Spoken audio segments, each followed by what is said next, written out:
Bonjour à tous. Et si on faisait une petite maison en pain d'épices pour changer? Eh bien oui, on pourrait faire un petit lotissement pain d'épices dans North Pole. Donc voilà, je me suis dit on va faire une petite maison pain d'épices et peut-être on va en faire d'autres aussi par la suite. On va essayer de la faire ressembler à peu près à ça. Alors oui, je ne suis pas très douée en dessin, on ne sait pas trop ce à quoi ça ressemble, mais on va essayer de lui donner une bonne petite tête à notre maison en pain d'épices. Bref, j'ai déjà commencé à découper mes bouts. Ici, on est sur du 7 cm, la hauteur 8 cm et la hauteur dans la pointe 18 cm. Ici, on est un peu plus large d'1 cm par rapport au bas. Voilà. Les petits côtés font, eux, 8 cm, c'est des carrés, hein, 8 par 8, pour aller des deux côtés de la maison. Et ensuite, on a le petit côté qui s'ajoute au bord de la maison. Il va s'ajouter comme ça, hein, ça va être un renfort. Donc celui-ci, pour le couper, je vous conseille de prendre un bout de polystyrène, de poser votre maison droite hein, par rapport au polystyrène et de venir contourer et ensuite venir le couper. Donc là, en dimension, celui-ci, dans le bas, il a 5 cm et demi et 6 cm en haut, pour vous donner une idée. Et en hauteur, je lui ai donné 8 cm et demi, hein, comme le reste finalement de la maison. Voilà pour les petits morceaux de maison. Alors là, j'étais en train de commencer à tracer mes petites fenêtres hein, sur mes morceaux de maison. Et aussi à venir les tamponner. Et oui, alors pour ce genre de choses, on va s'équiper de ces plus beaux tampons. Alors là, par exemple, j'ai le tampon où c'est écrit Miam. J'ai aussi ce genre de plaque de tampons. Alors j'en ai vraiment beaucoup des tampons. J'en ai vraiment acheté beaucoup et c'était vraiment au fur et à mesure sur internet, par lot, peu importe. Vous avez vraiment différentes planches et vous allez pouvoir utiliser pas mal de choses pour tamponner votre maison pain d'épices pour lui donner du relief. Donc là, place au tampon. Donc je vais vous montrer que ça fonctionne hein, parce que on ne sait jamais. Je le mets dans le bon sens quand même. Voilà. Hop. On tamponne, on appuie bien pour que ça marque. Et voilà, notre premier miam est empiécé. Et ensuite, il suffit juste de venir continuer. Pour les côtés de la maison, j'avais choisi cette petite forme de petit cœur infini. Voilà, donc c'est parfait, c'est juste à la bonne hauteur. J'ai imperméabilisé l'arrière de mes morceaux avec du noir et maintenant on va passer à la peinture de la maison. Alors pour ce faire, j'utilise du blanc que je vais mélanger avec vraiment un petit peu de brun. Donc on touille pour avoir vraiment la couleur souhaitée. Vraiment je vous souhaite une couleur de biscuit léger on va dire. Donc on peut y aller, on peut encore mélanger.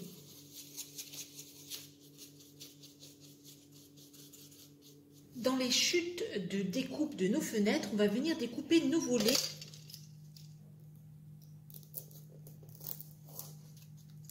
Et puis là, on va pouvoir même venir les couper en deux dans le sens de la longueur.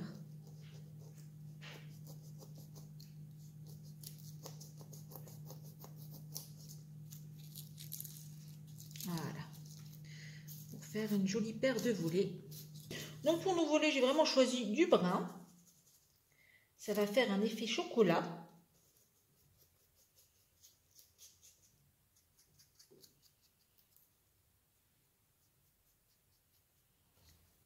Une fois la peinture sèche, ce que je fais, c'est que je prends un pinceau et je vais faire du brossage à sec, c'est-à-dire que je mets un peu de peinture sur le pinceau très léger, je viens la sécher et ensuite je vais venir brosser à sec, vous voyez, sur les rebords, histoire de faire comme si c'était du biscuit un peu cuit sur les bords, comme un vrai biscuit. Pour réaliser les fenêtres, on va procéder à l'inverse de ce qu'on fait d'habitude. Et oui, la fenêtre, on va venir la coller sur le dessus de la maison. Alors pour ce faire, on la prend vraiment à ras en haut et en bas et on peut la faire déborder un peu sur les côtés parce que, eh bien oui, on va venir coller les volets.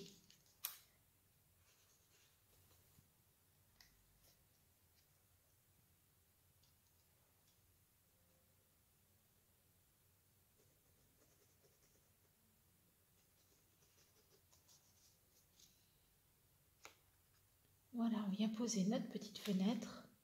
Hop.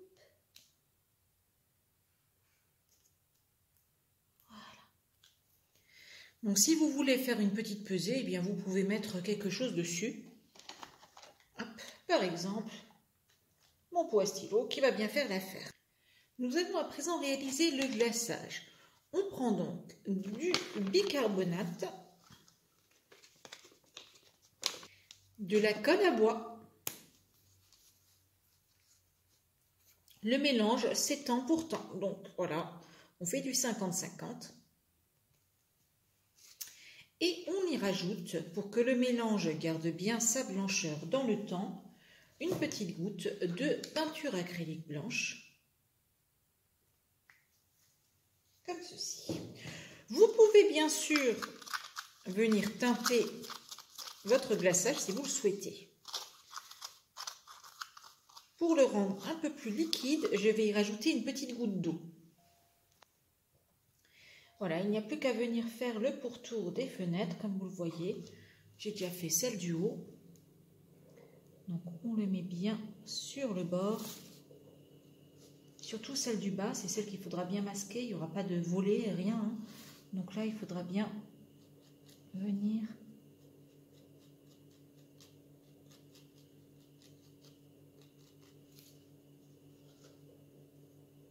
Je suis en train de commencer à faire la fameuse petite roue à eau. Alors pour ce faire, j'ai découpé dans du polystyrène 3 mm deux cercles de diamètre 7 cm. Parce qu'avec les dimensions que j'ai choisies pour ma maison, ça sera bon. Pour le centre, vous voyez, j'ai découpé à taille de ce rouleau de papier essuie-tout pour faire donc le centre bien rigide de ma roue. Pour les petites pales, on viendra les fabriquer dans du polystyrène 3 mm aussi. Et on prendra bien entendu la largeur finale de notre roue. Alors ça dépendra de la largeur que vous aurez choisie pour votre roue. Et bien entendu, en épaisseur, et bien pas plus que l'épaisseur de notre cercle. Donc là, j'ai 1 cm. Je ferai donc des petites pales à 8 mm de préférence. J'ai collé mon premier anneau pour qu'il ne bouge plus.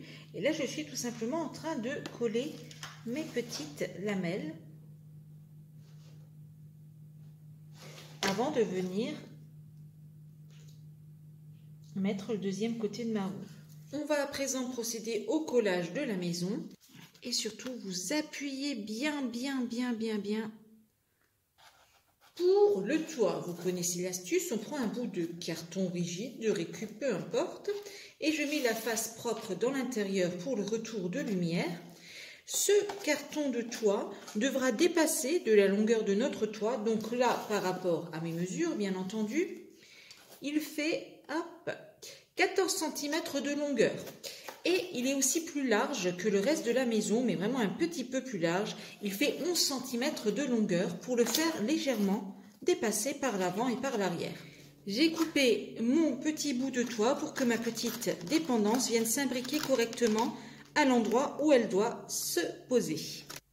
Pour donner un peu de peps à cette maison de pain d'épices, voici ce que j'ai choisi pour le toit.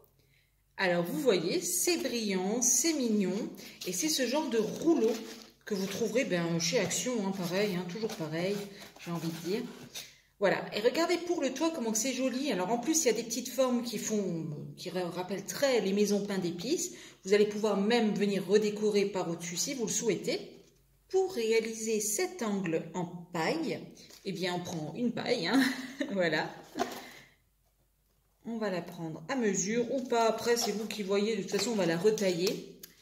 Et donc vous allez venir la couper tout de son long avec un cutter. Voilà. Vous la coupez dans toute la longueur. De cette façon, ensuite vous venez l'ouvrir.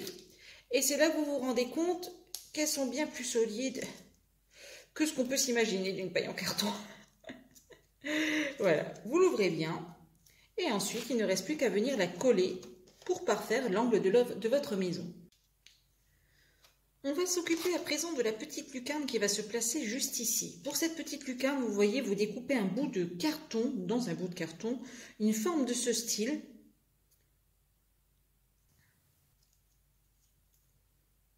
Voilà, notre petite lucarne viendra prendre place ici. Avant, bien entendu, on va faire la petite mise en peinture. À présent, je m'occupe du rail qui va descendre de la future lucarne jusqu'à la roue. Et pour ce faire, dans du polystyrène 3 mm, vous voyez, j'ai coupé une longueur qui fait 5 mm de largeur.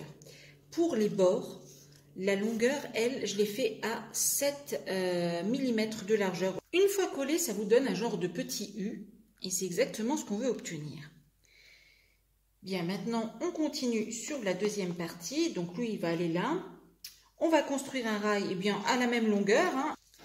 Alors, à présent, je vous montre. J'ai fait une découpe sur mes deux rails. Regardez bien ici, en L. Ici, pareil. Pour qu'ils puissent venir s'imbriquer ensemble et faire donc la continuité du conduit. J'ai commencé l'intérieur de ma roue. Donc, vous munissez de paille que vous allez couper toujours à la bonne grandeur par rapport à votre roue. Mais vous voyez, l'intérieur de la paille, je l'ai écrasé pour qu'à chaque fois, l'autre puisse venir s'imbriquer dedans sans aucun souci.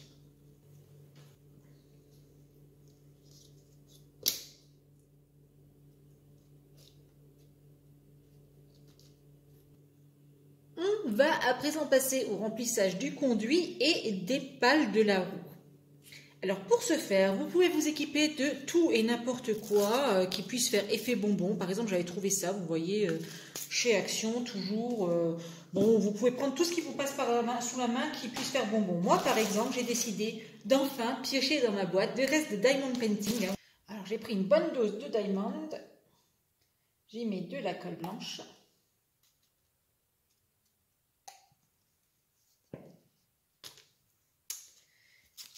Je vais y mettre des petites paillettes.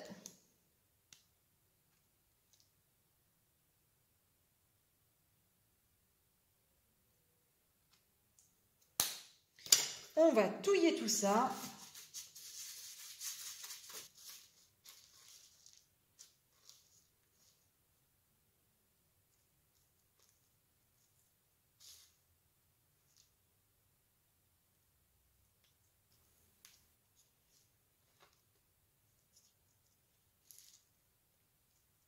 Alors pour accrocher notre roue à l'arrière, je n'ai pas reproduit le schéma et je vais simplement venir l'accrocher, eh bien oui, avec une bobine de fil à coudre que je vais venir coller ici et sur ma façade.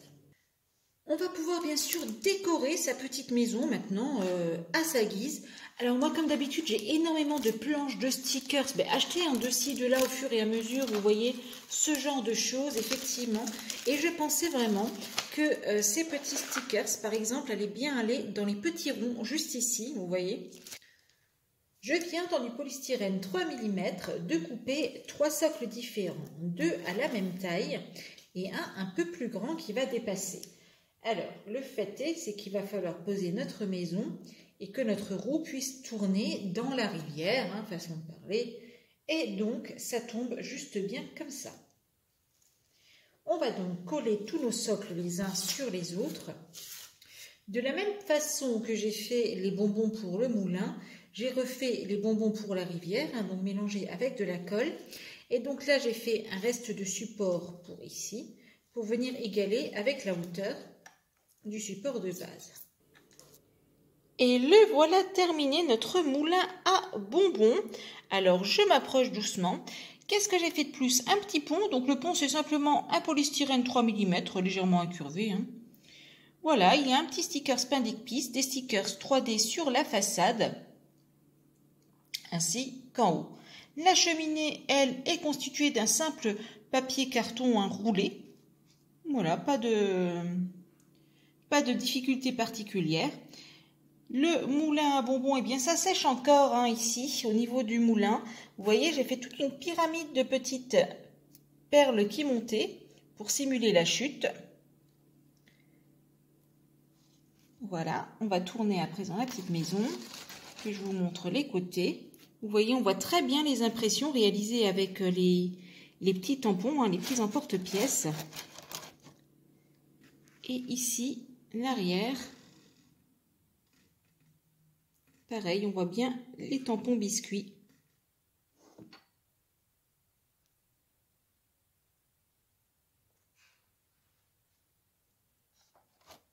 Le toit que j'ai réalisé avec des petites perles, eh bien comme vous voyez, les petites perles rentraient pile dans les espaces en rond, donc ça m'arrangeait bien. Et au rendu, ça fait vraiment un petit rendu effet pain d'épices, c'est plutôt sympa. Alors bien entendu, tout est remplaçable. Si chez vous, vous n'avez pas le même matériel, vous pouvez très bien changer les matières, changer les papiers. Enfin, faites vraiment à votre goût. En attendant, je vous laisse bien bricoler et je vous retrouve très bientôt dans un nouveau tuto. Si cette vidéo vous a plu, abonnez-vous. C'est juste là en dessous, un petit clic, on active la petite cloche et on reçoit toutes les notifications sur son mail pour qu'on se retrouve très vite sur une prochaine vidéo.